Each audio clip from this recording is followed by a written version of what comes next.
Merci de nous retrouver pour cette nouvelle édition de Décryptage sur Africa 24. Quatrième pays producteur de pétrole en Afrique subsaharienne et doté d'importantes réserves de gaz, la Guinée équatoriale multiplie depuis quelques années des initiatives pour améliorer la coopération dans le domaine des hydrocarbures avec les États africains. Pour décrypter les enjeux de cette vision, la conjoncture internationale et les perspectives du secteur des hydrocarbures en Guinée équatoriale, Gabriel Mbaga Obiang Lima, ministre équato-guinéen des mines et des hydrocarbures, est l'invité de Décryptage sur Africa 24. Monsieur le ministre Gabriel Mbaga Obiang Lima, bienvenue sur Africa 24. Le président de la République de Guinée équatoriale, Teodoro Obiang plaide depuis quelques années pour une plus grande coopération sud-sud ainsi que le développement de politiques communes entre les pays africains dans le domaine des hydrocarbures. Dites-nous, ce discours résonne-t-il auprès des gouvernements partenaires de votre pays? I think His Excellency policy has been very consistent.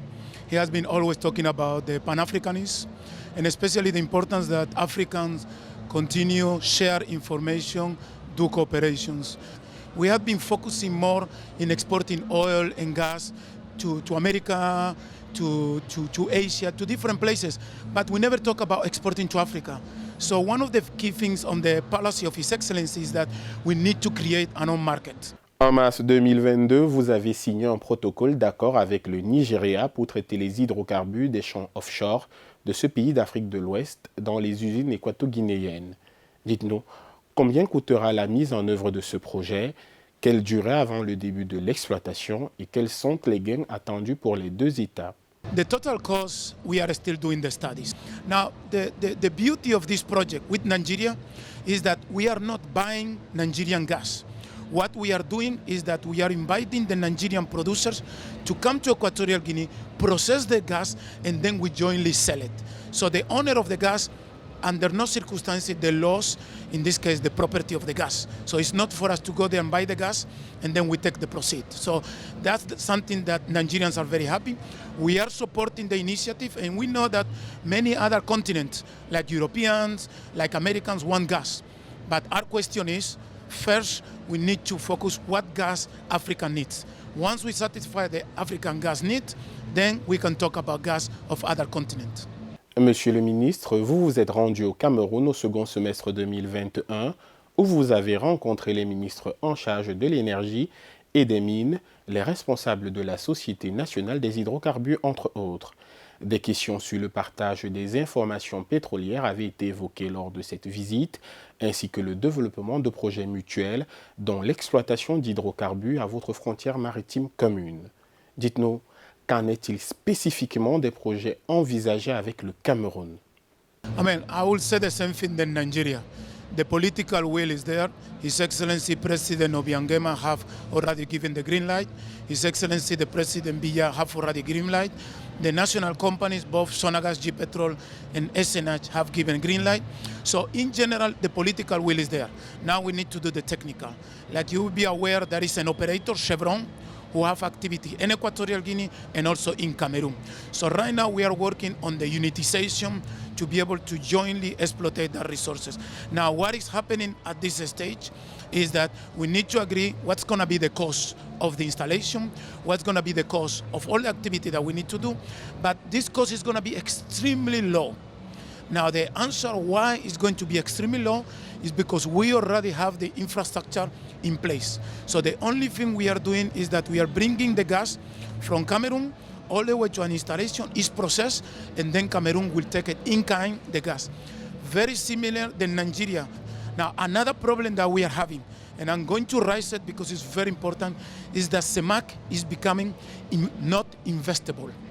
That's the problem. We are trying to attract the companies to drill more wells, but the companies are saying, Excellency, if I need to drill a well for 70 million, and it's taking me all these months for us to transfer the money to Equatorial Guinea, all these months to be able to pay our supplier, at the end it's not going to be 70 million, it will be 200 million.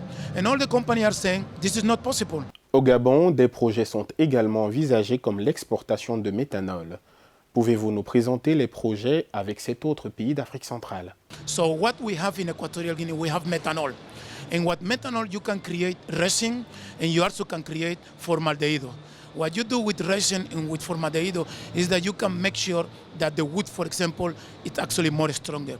So last year we have a successful first cargo of methanol from Equatorial Guinea all the way to Gabon. In other years, what they have been doing is buying methanol from Norway, from Holland, or even from the United States. So right now, the methanol that they are using in Gabon is the methanol coming from Equatorial Guinea.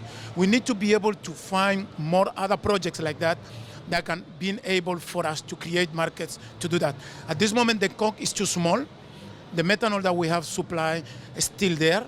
So we are very encouraging any other African country who have the same type of industrial zone like in coke to contact us so we can actually supply methanol like we have done in Gabon. Le conflit russo-ukrainien a provoqué la hausse des prix des produits pétroliers et par conséquent une pression importante chez les principaux importateurs. Quel est l'impact de cette crise sur le marché intérieur équato-guinéen? Well, for us, because we import all the products, mainly gasoline, diesel, and jet A1, definitely have impacted. So we definitely are very worried that a lot of rupture stock are going to happen. The solution is to be able to get the refining companies in Africa to work together. The Dangote project in Nigeria is very important, but Dangote project in Nigeria do not have to focus only on exporting out of the continent.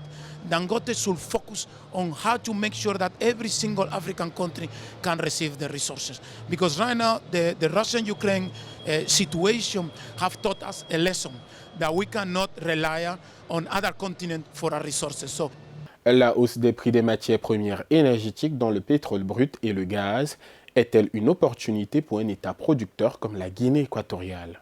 They are receiving a lot of revenues, and the Minister of Finance is very happy. His Excellency is very happy. But at the same time, it's also bad. It's bad because a lot of countries are having more difficulties because of the high price. And when those economies have problems, they go into recessions. And when they go into recessions, they have to fire more people, their economy don't increase, and clearly demand does not go up. So wanted or not, that's going to be affecting us. So in reality, the very high price is never good and is never bad. It needs to be a reasonable price, good for the exporter, but also good for the consumers. La Guinée équatoriale a des projets de raffinerie pour ne plus dépendre exclusivement des importations de produits finis. Dites-nous, où en êtes-vous avec ces projets? At this problem, our biggest problem in Equatorial Guinea is our market. It's a very small market. So you cannot just build a refinery for a small market. You need to find out other markets that actually can make the project economical. We are working with the brothers from Egypt, with Petrojet.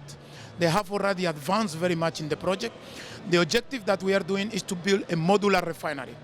It's a modular refinery that will make us independent for diesel. Once we finish that first modular refinery, then we can go to the next one, is to be able to do gasoline. But at this stage, we are focusing on a small modular refinery to just be completely independent for diesel.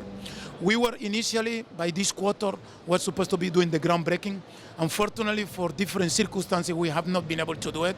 But I'm very confident by the end of this year, we should be able to do the groundbreaking of our modular refinery, mainly for our own market in Equatorial Guinea. Comment accueillez-vous le discours climatique des institutions internationales qui recommandent notamment de cesser d'investir dans les énergies fossiles pour préserver la planète?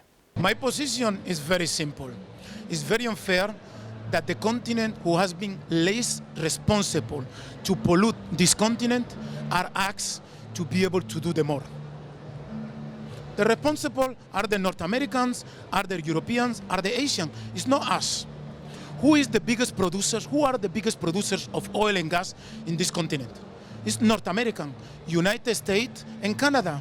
In Europe, you have UK, you have Norway. In Asia, you have China, you have India, and of course the Middle East.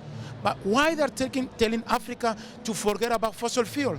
But now what they're telling us is that no, your people are suffering with climate change, and what they want is our people or our children to breathe clean air in the dark. Monsieur le ministre Gabriel Mbaga Obiang Lima, merci d'avoir répondu aux questions d'Africa 24. It's a pleasure. Thank you. Merci d'avoir suivi cette édition de Décryptage sur Africa 24. Votre fidélité nous honore.